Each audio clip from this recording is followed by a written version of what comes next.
Shalom, shalom, Kodashim. Welcome, welcome. Thank you so much for joining me. Today we are looking at the sons of God, the B'nai Elohim. Who are they? Who are the B'nai Elohim? Are they angels from heaven that have fallen? The Nephilim. Are the angels ever even called sons of God in the scriptures? Well, that's a good question. Let's find out.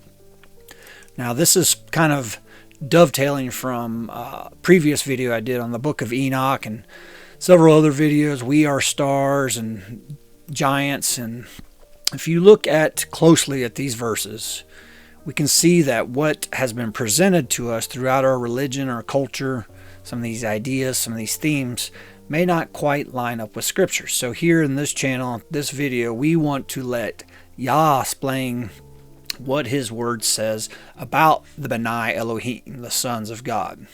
And if we read this section here in the scripture, in Genesis chapter 6:4, if we remove the added English words of children and became, it's clear that the sons of God, the B'nai Elohim, came unto the daughters of Adam, taking as many wives as their hearts desired, and they bared offspring. The same, those sons of God, the B'nai Elohim, were mighty men. They were Ha-Gibor. They were giants. That's also translated giants in other places. They were mighty men. Ish, men of renown. Mighty men of Shem. Now, Shem can be name, or it can be Shem the person, descendants of Shem. But they were mighty men. And, obviously Shem is after Noah, so this is the name, men of name. They've made a name for themselves. They didn't take on Yahuwah's name. They ended up doing their own way, their own thing. So if we look here in verse 2, it says, the sons of God, the B'nai Elohim, they saw the daughters of men, that they were attractive, and they took as their wives any, or this is the Hebrew word kol, all that they chose. So they just took whatever they took, they seized, they took captive, they integrated with all kinds of lascivious ways of living and idolatry, essentially. Verse 4, it says, there were giants, there were Nephilim, fallen ones, in the earth in those days. And also after that, when the sons of God came unto the daughters of men, unto Adam, and they bare. And the word children to them is not there. It could be understood. It's okay to apply it, I guess. But it's not there. And so that causes a little bit confusion. It makes you think the children that were born to them, they were mighty men. They were El Hagabor. But it says in the Hebrew, actually in the King James, it says the same. So talking about the mighty men were men of old, men of renown, men of Shem. And Yahuwah saw the wickedness of man, that it was great in the earth, and every imagination of the thoughts of his heart was only evil continually. So there were giants, fallen ones, when the sons of God came unto the daughters of men, whom they chose, as many as they wanted to, and bare children. These sons of God were the Ha-Gibor. They were the mighty. Now, people teach that the giants, the Nephilim, are the offspring of the angels and the human women. But just think about this for a second. How could that be if the giants are the Nephilim, the offspring, but it says that the Nephilim were the fallen ones? The fallen ones are the angels, not the offspring. So that would make the angels the giants, who are the fallen ones, and not the offspring. See that? It doesn't make any sense. Logically, we can't even arrive at this conclusion when we just think this through. But really what this verse here is really about is mixing with the nations. Yahuwah is consistent throughout the scriptures thematically about mixing relationships, covenant agreements. In Exodus 34:15 through 17, lest you make a covenant with the inhabitants of the land, and they whore after other gods, Elohims, and slaughter to their Elohim, and one of them invites you in to eat from his offerings, his slaughterings, and you take of his daughters for your sons, and his daughters whore after their mighty ones, and make your sons whore after their Elohim. Do not make a molded gods for yourselves. So there we see that covenantal relationship with the inhabitants of the land, giving daughters away in marriage, having these covenantal relationships, eating with them, partaking with the ways of the nations. Judges 3:5 through 6. And the children of Israel dwelt among the Canaanites, the Hittites, and Amorites, and Perizzites, and Hivitites, and Jebusites. And they took their daughters to be their wives, and gave their daughters to their sons, and served their gods, their Elohim. So here again we see this mixing, this covenantal relationship, the sons and the daughters taking wives, as many as they chose, as they felt at their own will and their own desire. Yah warned them, and then they did it. That's a major theme throughout scriptures. So apart from the books of Enoch and Jubilees, where does this idea of the sons of God being fallen angels? Is this supported by scriptures? Now, a couple of places this idea or concept comes to us from the book of Job and Psalms. In Psalms, or in Job, it says 38 verse 7, when the morning stars sang together, and all the sons of God shouted for joy. So here in our King James, which is a translation from the Masoretic version, it says it associates the stars singing and all the sons of God, and we associate sons of God with angels because of these verses, because of these translations. But if you look at like the Septuagint or even the Aramaic, the Targum of Job says, when the stars were made, all my angels praised me with a loud voice. So it doesn't say sons of God, it says angels. But the translators, the line pen of the scribes, they put in sons of God. And so now we have this association of sons of God and angels tied in with books like Enoch and bad translations and misunderstanding of Genesis 6:4. So these masters of traditions, these Masoretes, have misled us. The angels gave praise when the stars were made. So people want to associate the sons of God with angels, but this can't be validated with scriptures. Let's look at some other examples where this association is made. It says in Job 1:6, now there was a day when the sons of God came to present themselves before the Lord, and Satan came also among them. But if you read this in the Greek Septuagint, an older translation than the Masoretic version, says the angels of God came to stand before Yahuwah, and the devil was with them. Also in chapter 2, verse 1, where it says sons of God in King James, but it says angels of God came to stand before Yahuwah. So these connections are made because of angels and sons of God being mixed in with these poor translations or poor manuscripts that have been handed down to us. So they falsely associate angels with sons of God. But who are the sons of God?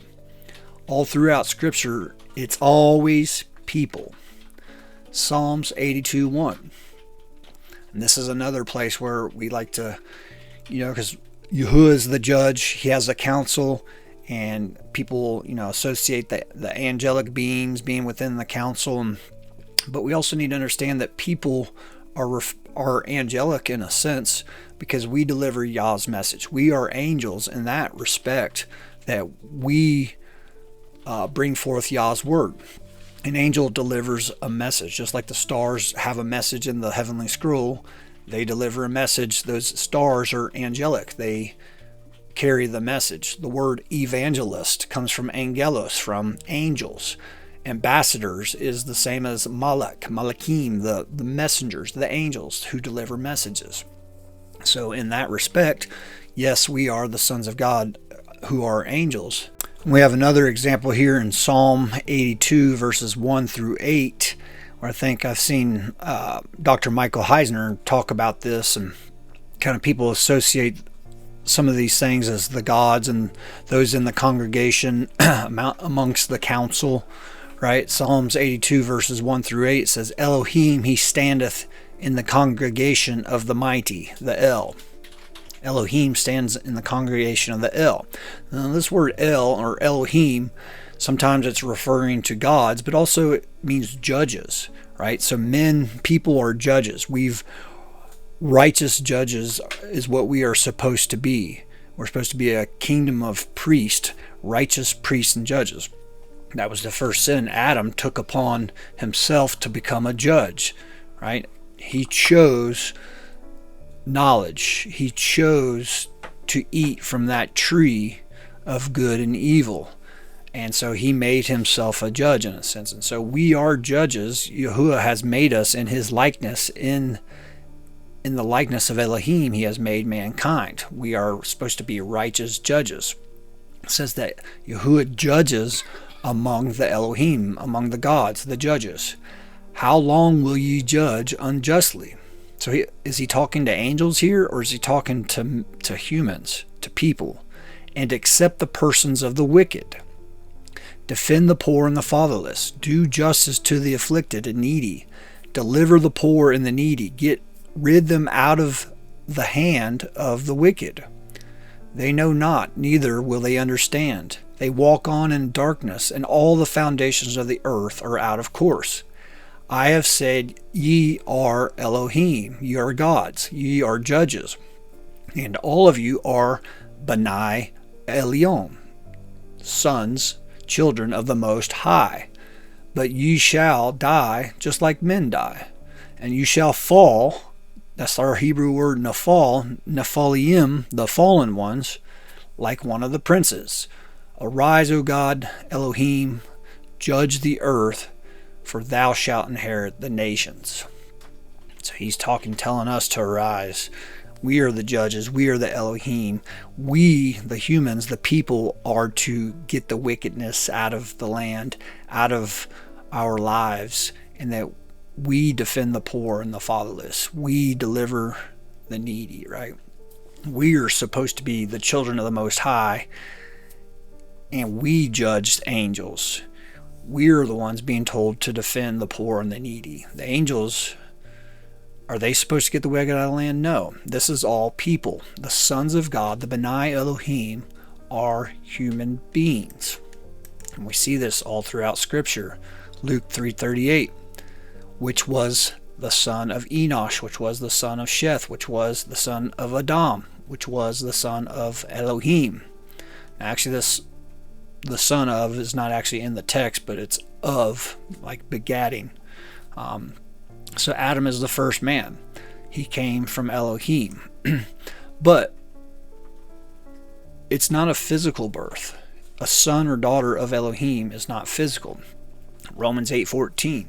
For as many as are led by the Ruach, the spirit of Elohim, they are the sons of Elohim. So were fallen angels being led by the Ruach, by the spirit of Elohim? No, that's ridiculous. That doesn't line up with scriptures. The sons of Elohim are the children who obey him. To whom you obey, that is your father.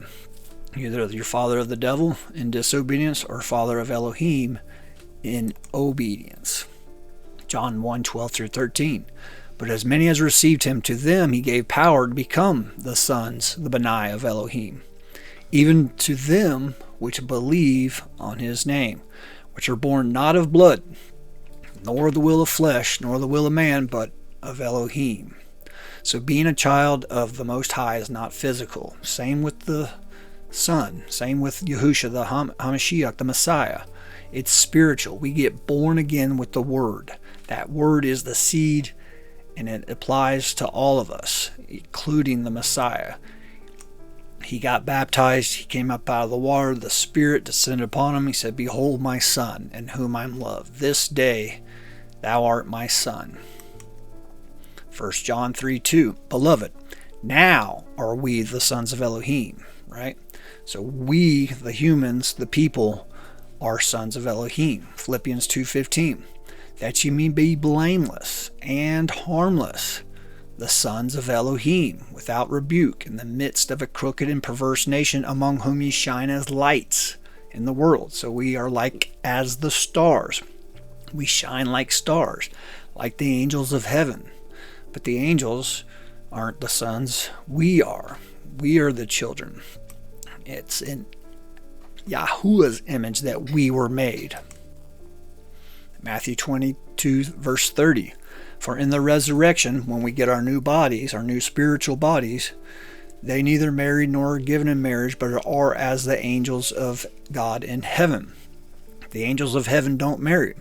When we resurrect, we shall be like them. We shall be like the Messiah. We shall see them as they are. And, I'm aware of the argument in Enoch that says those angels took wives. They weren't in heaven, right? So they can smash this verse down. But we already showed that it was men that took wives, not the fallen angels. Deuteronomy 32:18 through 19. "Of the rock that begat you, you are unmindful and have forgotten El that formed you. And when Yahuwah saw it, he abhorred them because of the provoking of his sons and of his daughters." So again, we see the people are called sons and daughters. Yahuwah begets the spiritual birth of his people. There are many references in the Tanakh that show that the sons and daughters of Elohim are actually people. And people fall. We are the fallen ones. We are those fallen angels in some respects. If you haven't yet, check out my video, "We Are Stars, Living the Mazzaroth." You'll see how I kind of extrapolate that concept and idea of who are we as stars, the angels, the children of Elohim. Psalm 89:20 verses and 26 through 27. This is talking about David. It says, "I have found David my servant, with my holy oil I have anointed him. He shall cry unto me, You are my Father, my El, and the rock of my salvation. Also I will make him," David, "my firstborn." In the Greek, this is the prototokos, higher than the kings of the earth. So David is being called Yahuwah's firstborn. He says, "El, my father." Exodus 4:22, "And thou shalt say unto Pharaoh, Thus saith Yahuwah, Israel is my son, even my firstborn." Israel is Yahuwah's firstborn. David is Yahuwah's firstborn. You might be familiar with Colossians. Talks about the firstborn of all creation in the context of firstborn of all creation from the dead. This is the same Greek word, that prototokos, right? So David's called the firstborn. Israel is called the firstborn. Yahusha is called the firstborn. The Messiah, right? Yah's firstborn is his preferred one. This means preeminence. It's his primary choice. Just like the Messiah is called the firstborn of all creation to rise from the dead. He's the firstborn from the dead to rise because he had preeminence. He was a preferential choice for Yahuwah because of his faith and obedience.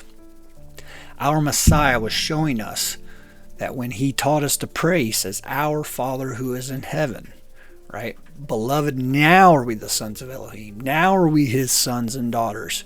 Those who have his seed, who have his word, who are led by the Ruach, the Spirit, which is his word. Thy word is truth, thy word is spirit. When we have that dwelling in us, growing in us, it produces a tree of life. Right? We are born again. We are new. We become new creations ourselves. Beloved, now are we the sons of Elohim. I pray that this blessed you. I pray that you will like, subscribe if you haven't already, and share this video. And we'll see you on the next one. Love you guys. Shalom.